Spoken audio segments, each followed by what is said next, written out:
The help uses the back door. For simple words. 4 careless words spoken in front of a crowded ballroom. And 10 minutes later, the most powerful man in the country would walk past every executive in the room just to shake the hand of the man they had laughed at. The grand ballroom of the Sterling Regency Hotel shimmered beneath crystal chandeliers imported from Italy. Soft piano music drifted through the air, while servers moved gracefully between clusters of executives holding sparkling water and expensive coffee. The annual Sterling Innovation Summit had attracted some of the biggest names in American business, government, and technology. Every table was dressed in white linen. Every seat carried a gold-embossed name card. Every conversation seemed to revolve around influence, money, and status. Near the entrance stood Ethan Walker. He adjusted the sleeve of his charcoal gray suit, a suit that had seen better years. It was clean and carefully pressed, but compared to the designer labels filling the room, it looked almost invisible. Beside him stood his 9-year-old daughter, Emma, holding his hand. Her blue dress had come from a department store clearance rack, but she wore it with the confidence only a child could possess. "Daddy, are you nervous?" she asked softly. Ethan smiled. "Not at all. Really, really." Emma studied him for a moment. "You always say that when you're nervous." A faint laugh escaped his lips. Maybe a little. The truth was, Ethan had spent years avoiding rooms like this. He preferred quiet places, hardware stores, little league games, Sunday church breakfasts, places where people looked at character before they looked at titles. But tonight mattered. A former colleague had invited him to attend a special presentation connected to a national service initiative. It was supposed to be a simple evening. Nothing more. As Ethan and Emma approached the registration desk, a sudden hush moved through the crowd. Victoria Sterling had entered the ballroom. At 38 years old, the CEO of Sterling Dynamics commanded attention without even trying. Cameras followed her. Executives straightened their posture when she passed. She moved through the room with polished confidence, exchanging greetings and handshakes like royalty visiting her court. As she neared the entrance, her eyes briefly landed on Ethan. She slowed. Her expression tightened slightly. She glanced at Emma, then at Ethan's suit, then at the service entrance located near the side corridor. "Excuse me," she said. Ethan turned politely. "Yes, ma'am." Victoria offered a professional smile that never reached her eyes. The help uses the back door. For a moment, silence hovered between them. A few nearby guests exchanged amused glances. Someone chuckled. Another person smirked into his coffee cup. Emma's grip on her father's hand tightened. Ethan simply looked at Victoria. Calm, steady, unshaken. The ballroom lights reflected softly in his eyes. Then he nodded once. "Thank you," he said quietly. Victoria gave a satisfied smile and continued walking toward the stage. The laughter lingered behind her. Emma looked up at her father. "Daddy," she whispered. Ethan squeezed her hand gently. His voice remained warm. "It's okay, sweetheart." Around them, conversations resumed. Music continued playing. Crystal glasses clinked. Nobody noticed the older security officer standing near the far wall. Nobody noticed him glance toward Ethan with sudden recognition. And nobody noticed the strange look that crossed his face as he reached for the radio clipped to his shoulder. The security officer lowered his radio slowly, never taking his eyes off Ethan Walker. His name was Frank Morrison, a retired state trooper who had spent nearly 20 years working security at government events. During those years, he had learned something important. Truly important people rarely announced themselves. They did not demand attention.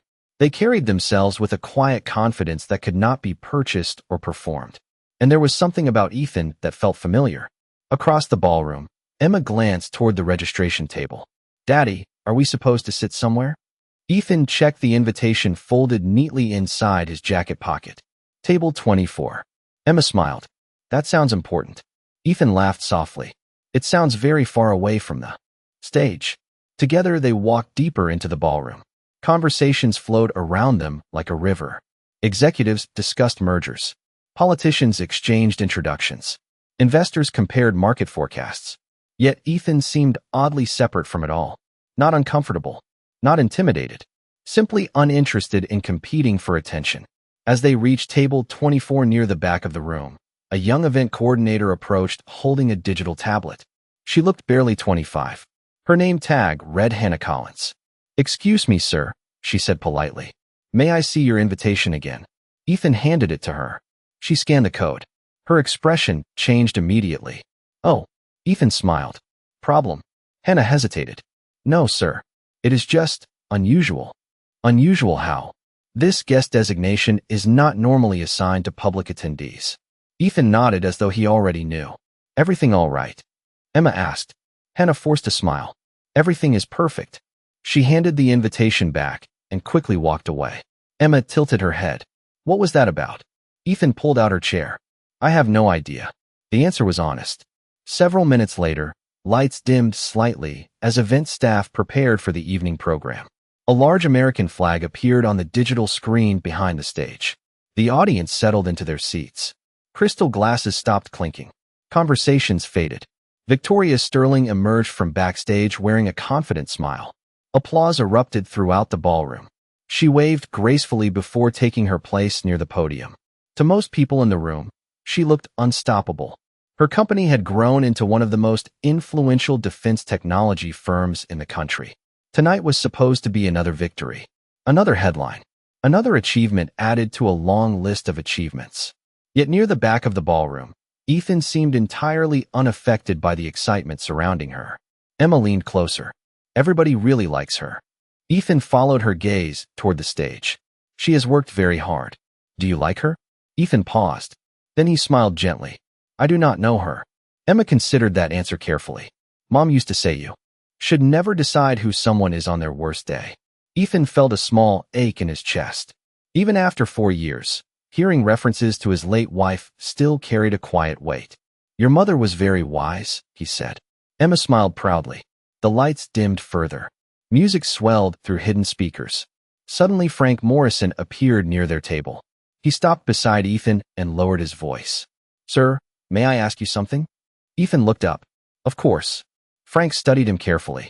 Have we met before? Ethan searched his memory. I do not believe so. Frank nodded slowly. Yet the feeling remained. Somewhere in the back of his mind, a forgotten memory continued pulling at him. Before he could speak again, a voice crackled through his earpiece. His eyes widened slightly. Then he looked back at Ethan with growing confusion. That is strange, he murmured. Very strange. Frank remained standing beside the table for a few seconds after the message came through his earpiece. Around him, the ballroom glowed with polished elegance, but his attention stayed fixed on Ethan Walker. Something about the man continued to bother him, not in a threatening way, but in the way an old photograph suddenly resurfaces in your memory years after you thought it was gone. Everything okay? Ethan asked. Frank blinked and straightened. Yes, sir. Probably nothing. Ethan smiled politely. That happens more often than people think. Frank nodded and walked away, but he glanced back twice before disappearing into the crowd. Emma watched him leave. People keep looking at you tonight. Ethan laughed softly. I think you are imagining things. I am not. She folded her arms. You always say that when something weird is happening. Ethan shook his head. You sound exactly like your mother. That earned a smile. On stage, Victoria Sterling began welcoming guests. Her voice carried confidently through the ballroom as giant screens displayed images of innovation centers, community projects, and national partnerships. The audience applauded repeatedly, yet Ethan barely seemed to notice. His attention drifted toward Emma as she studied the room with wide eyes. Pretty fancy, huh? He asked. It feels like a movie. A very expensive movie. Emma giggled. Do rich people always dress like this? Some do. If we were rich, would you dress like them? Ethan looked down at his old suit jacket. Probably not. Why? Because I am comfortable being me. Emma smiled thoughtfully. Mom would have liked that answer. For a moment, silence settled between them. Not an awkward silence. A warm one. The kind that comes from memories shared rather than spoken. Ethan's thoughts drifted back for years. Back to the small white church filled with flowers. Back to the promises he made standing beside a hospital bed during the final days of his wife's illness. Take care of Emma. Stay kind. Stay humble. Never let bitterness win. Some promises become part of who a person is. Ethan had carried those promises every day since. Across the ballroom, Hannah Collins stood near the registration area speaking quietly with another event coordinator.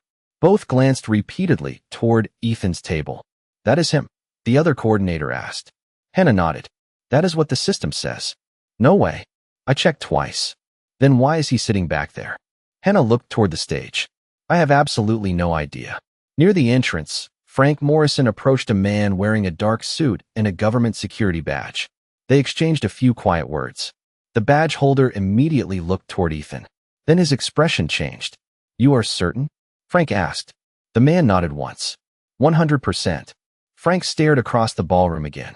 The puzzle pieces were beginning to move into place, but the picture still felt impossible.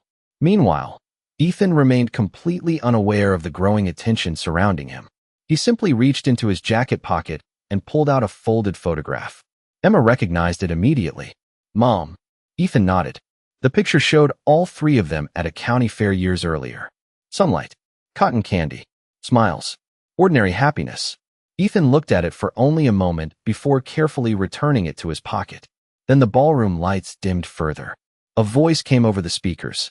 Ladies and gentlemen, please remain seated. Our special guest has just arrived.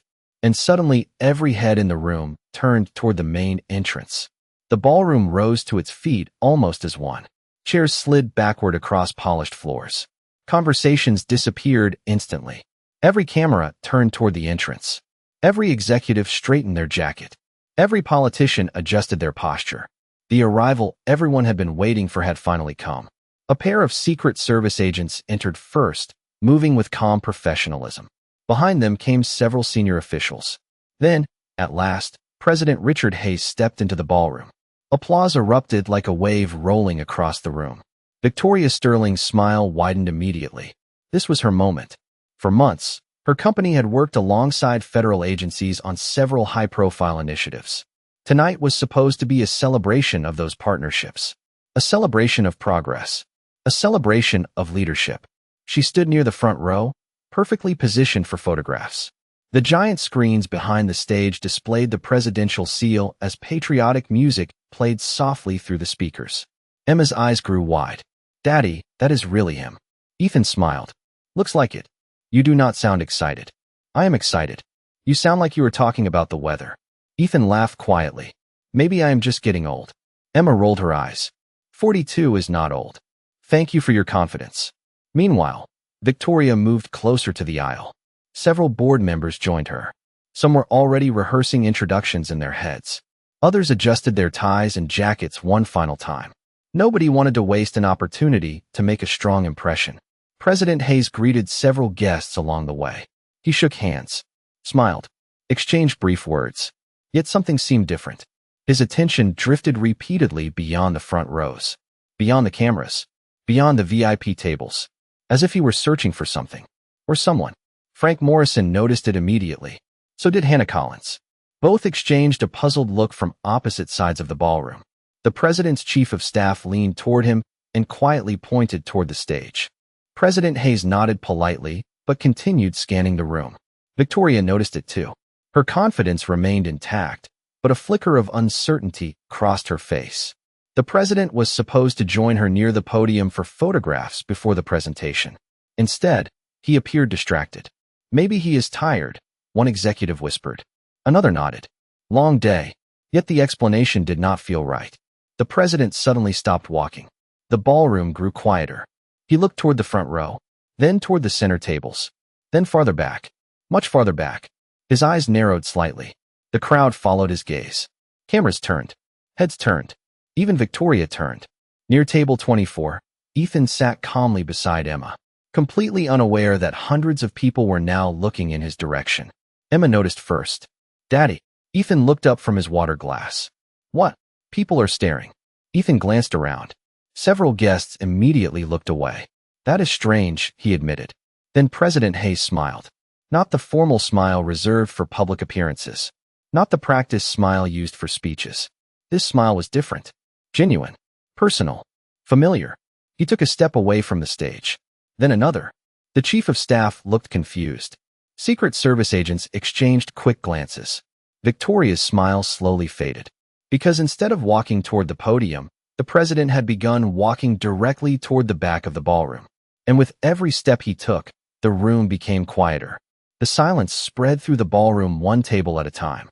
First the front rows noticed. Then the middle section. Then everyone. President Richard Hayes was no longer moving toward the stage. He was no longer moving toward Victoria Sterling. He was walking steadily toward table 24. The clicking of dress shoes against polished marble seemed unusually loud in the growing quiet. Victoria remained frozen beside the podium. Several executives exchanged confused looks. One board member forced a nervous laugh. Maybe he is greeting donors first. Another nodded quickly. That must be it. Yet neither sounded convinced. The president continued forward. One row, then another, then another. Secret Service agents adjusted their positions while trying not to interfere with his unexpected change of direction. Near the back of the room, Ethan finally realized something unusual was happening. Emma. Yes. Is the president walking this way? Emma stared. I think he is. Ethan blinked. That cannot be right. He is definitely walking this way. Several guests nearby turned in their chairs to get a better look. Some discreetly lifted phones. Others simply watched. Frank Morrison felt his heartbeat quicken. The strange message he had received earlier suddenly made much more sense. Across the room, Hannah Collins covered her mouth with one hand. Oh my goodness, she whispered. President Hayes moved closer. 20 feet away. 15 feet. 10. The room became so quiet that the faint hum of the air conditioning could be heard above the chandeliers. Victoria watched from the front of the ballroom. Her confidence was beginning to crack beneath the weight of uncertainty. The president was supposed to be beside her. Cameras were supposed to be focused on the stage. Instead, every lens in the room had shifted toward a man sitting quietly at the very back. Ethan slowly stood. Emma stood beside him. Neither of them looked prepared for what was happening. President Hayes stopped directly in front of them. For a brief moment, neither man spoke. Then the president smiled. A real smile. Warm. Familiar. Ethan Walker. A collective gasp moved through the audience. The president knew his name. Ethan smiled back. Good evening, Mr. President. The president shook his head gently. After everything, I think Richard is acceptable. A ripple of stunned whispers spread throughout the ballroom. Victoria stared in disbelief. Several board members looked as though they had forgotten how to breathe. Ethan chuckled softly. Old habits are difficult to break. The president looked down at Emma. And this must be Emma. Emma's eyes widened. You know my name too? I certainly do. He extended his hand. I have heard wonderful things about you. Emma shook his hand carefully. You have. Your father talks about you every chance he gets. Emma looked up at Ethan with surprise. Ethan suddenly appeared very interested in the ballroom carpet. Soft laughter rolled through the crowd, breaking some of the tension. Yet the biggest question remained unanswered. Why did the president know this man? Why had he crossed an entire ballroom to greet him personally? President Hayes looked back at Ethan. The warmth in his expression deepened. Then he said quietly, but loud enough for nearby guests to hear, It has been far too many years since I had the chance to thank you properly. The ballroom remained frozen. Nobody reached for a glass. Nobody whispered. Even the photographers seemed afraid to interrupt the moment unfolding before them. President Hayes stood face to face with Ethan Walker, and the gratitude in his eyes was impossible to miss. Ethan shifted slightly, almost uncomfortable with the attention. You really do not have to do this, he said quietly. The president smiled. Actually, I do. He glanced around the room. I should have done it years ago. The silence deepened. Victoria Sterling slowly stepped away from the stage. Her carefully planned program had completely disappeared from everyone's mind.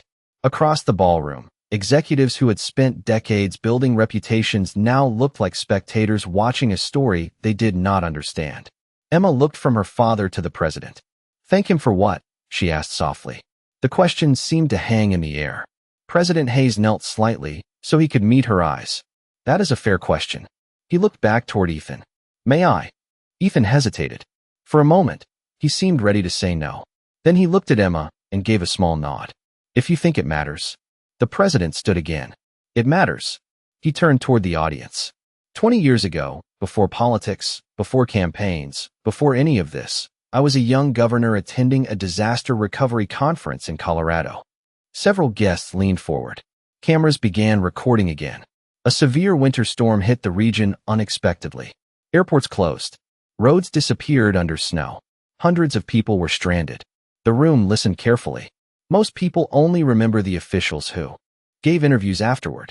Very few remember the people who quietly worked behind the scenes helping communities reconnect, organizing supplies, checking on families, and making certain nobody was forgotten. He paused. One of those people was Ethan Walker. Ethan lowered his eyes.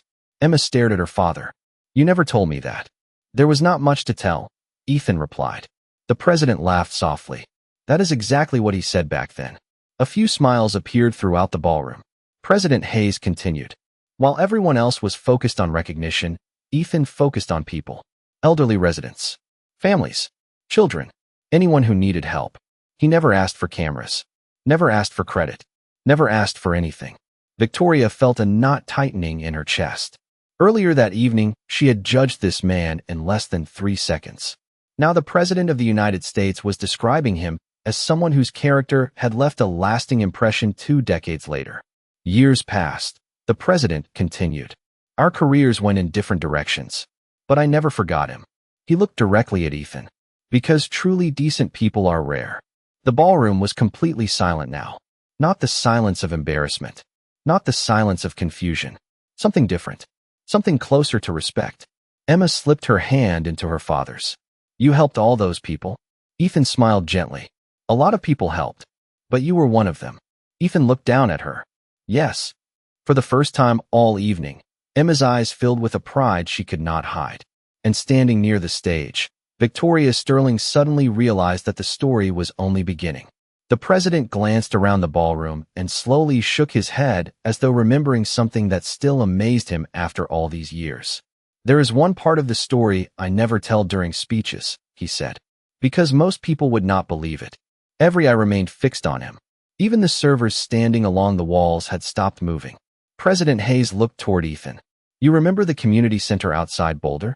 Ethan smiled faintly. "I remember the coffee. It tasted terrible." A wave of laughter rolled gently through the room. The president laughed too. "It absolutely did." Then his expression softened. "That building became the temporary operations center during the storm. Hundreds of families passed through those doors." He paused. "I was there for one afternoon." Ethan stayed for nearly 3 weeks. Murmurs spread through the audience. Victoria felt her stomach tighten. The more she learned, the worse she felt about the assumptions she had made. President Hayes continued. At one point a reporter asked him why he was still there. Most volunteers had already gone home. The cameras were gone. The headlines were fading. The president smiled. "Do you know what he said?" Nobody answered. He said, "The people still need help.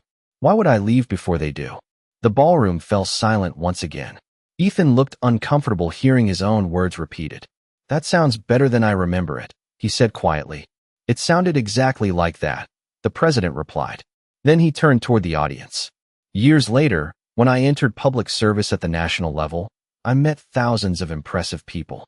CEOs, senators, business leaders, military officers, scholars.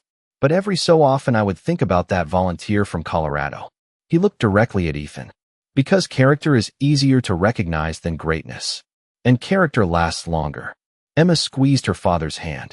Her eyes never left him. "You really never told me any of this." Ethan shrugged gently. "You never asked." "Daddy." "Fair point." Soft laughter returned. Yet the mood had changed. Earlier that evening Ethan had been invisible. Now people leaned forward whenever he spoke. Victoria slowly approached from the front of the ballroom. For the first time all night, she seemed uncertain. Her polished confidence had been replaced by something more human, more honest. She stopped several feet away. "Mr. Walker," she said quietly. Ethan turned. "Yes." Victoria hesitated. The entire room watched. "I think I owe you an apology." Ethan studied her for a moment. Not with anger, not with judgment, simply with patience. The same patience that had carried him through every awkward moment that evening. Before he could answer, the president raised an eyebrow and smiled knowingly. "Actually," he said, "there is something else everyone here should know first." The room immediately became still again. Victoria froze. Emma looked curious. Ethan sighed softly as though he already suspected what was coming next. And for the second time that night, the attention of an entire ballroom settled squarely on the quiet single father at table 24.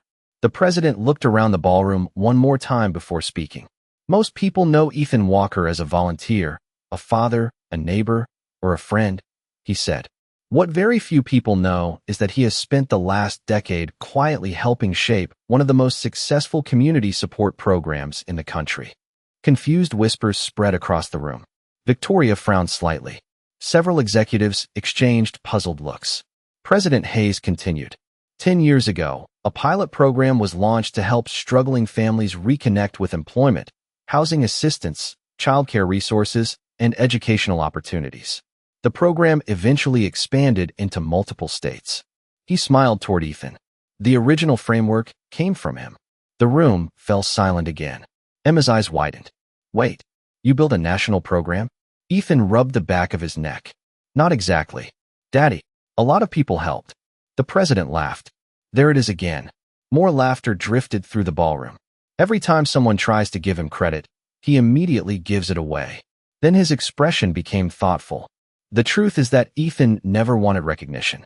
When the program expanded nationally, he asked that his name be removed from every public document connected to it. Several guests looked genuinely stunned. In a room filled with people competing for visibility, the idea seemed almost impossible to understand. Why? Emma asked. Ethan looked at his daughter. Because the goal was helping families, not helping me. The answer landed heavily in the room. Victoria felt her chest tighten. Earlier that evening, she had measured Ethan by his suit, his seat assignment, and her own assumptions. Now every new detail revealed a man who seemed completely uninterested in status. President Hayes nodded slowly. That answer is exactly why I never forgot him. Near the front of the ballroom, several board members lowered their eyes. The contrast was impossible to ignore. Wealth impressed people. Titles impressed people. But character lingered in memory. The president stepped slightly closer to Ethan. Last year, when my staff reviewed recommendations for the National Service Recognition Council, your name appeared again. Ethan immediately sighed. Richard. The president smiled. You declined. Soft laughter returned. Twice. More laughter followed. 3 times, actually. Even Ethan had to laugh at that. Emma stared at him in disbelief. You turned down a national award 3 times? I was busy. Busy doing what? Helping you with 4th grade math. The crowd laughed warmly. Yet many guests felt something else beneath the humor.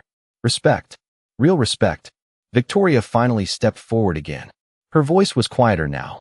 Gone was the executive certainty that had defined her all evening. Mr. Walker, she said. I was wrong. Ethan looked at her calmly. About what? Victoria swallowed. About you. The honesty of the admission caught everyone by surprise. For several seconds, neither spoke. Then Ethan smiled gently. You did not know me. Victoria lowered her eyes.